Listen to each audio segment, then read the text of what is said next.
Well, hey, it's Friday the 13th. It's 9:10 a.m. And as y'all know, I've done a couple of videos with Abandoned Exploration Adventure. I want you to know that I really enjoy doing that. The nature videos, the going through the parks and the woods and the outdoors is still my first love. But I have always had an interest in the unknown, I guess the legends and folklore. All the stories you hear when you're growing up. Shoot, I'm even a fan of B movies.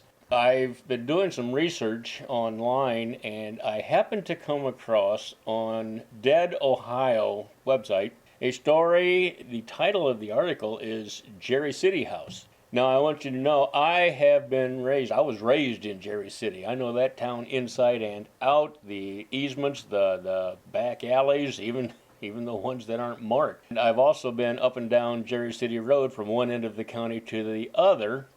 What I've got is this article that just totally floored me. Now, this is the first time that I've seen it, so bear with me.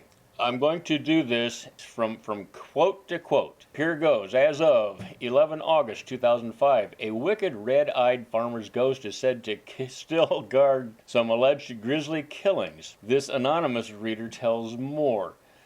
There's a spooky house on Jerry City Road by Wayne. The home is said to be haunted by a crazed father, his two children, wife, and dog. One night the man came home. No one knows what set him off, but he killed his two children, wife, and his dog. After the job was finished, he went out to an old barn and hung himself. It has been said that a man moved in there shortly after this happened with horses. After a long day of moving in, he decided to go to bed. The next morning, he woke up refreshed and ready to go. He went out to the barn the man killed himself in, to feed the horses, and they were all dead.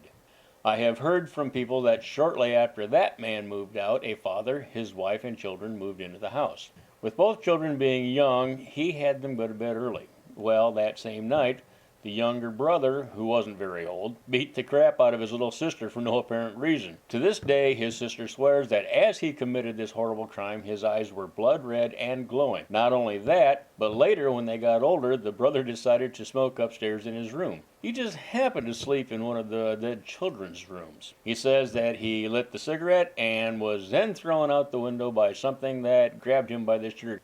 There have also been times when friends of mine have gone to the house, saw red eyes in the upstairs window. They soon shot down to the bottom, then the top, then back down to the bottom, then back up to the top. The next thing they know, the window shatters. Just a little side note here, folks. I'm still quoting. These are not friends of mine. Anyway, they all run to the car and start it, but to their surprise, the car won't move. They are in a stone driveway, it hasn't rained, and they weren't stuck in a hole, anything. Hole. WHOLE. Okay. After about an hour of pushing, they finally get it out and leave. A few years later, they go back and they see some pretty weird things, such as a woman in a white nightgown walking around the downstairs. Keep in mind, this home is abandoned. Red eyes in a window. A lamp that was once standing is now tipped over. A door that was once closed is now wide open. And there's a woman sitting in a rocking chair in the corner of the room. Then, as we leave, a wire that is across the driveway to keep people out of there is now waving back and forth rapidly, but the weeds below and around it are standing still as ever before.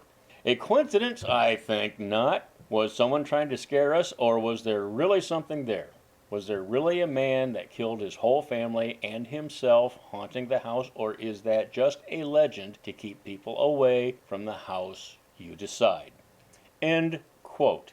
Okay, folks, a couple things here. As I said, I was raised in Jerry City. Growing up, you hear all the tales to keep you out of the cemetery at night, which is, of course, after sundown, against the law. I've heard them all.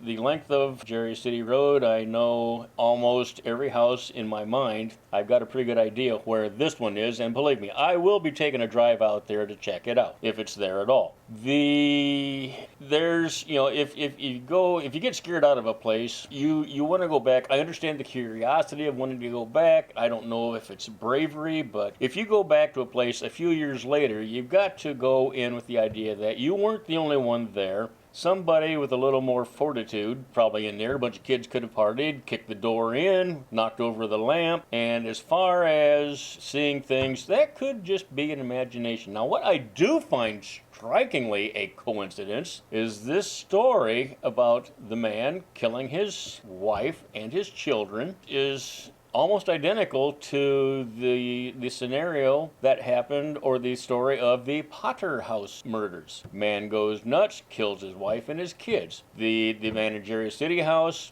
he went one step further and killed the dog.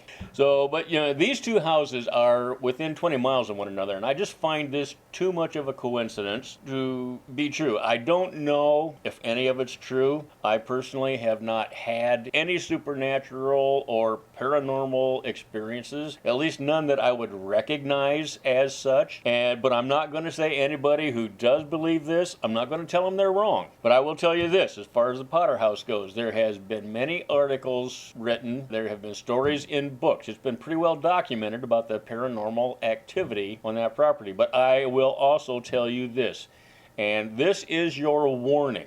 Those of you who are listening to this, if you decide to look up where the Potter House was, that property, I know the person that owns that property. You get caught, he will prosecute you, and probably with prejudice. Don't step on the property. It'll be your liability, it'll be your cost, it'll be your fault. Stay away. There has been one interview granted to investigators.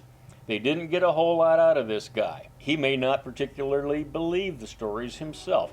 He doesn't want the place known, and he doesn't want his property trampled by curiosity seekers, thrill seekers, or just plain trespassers.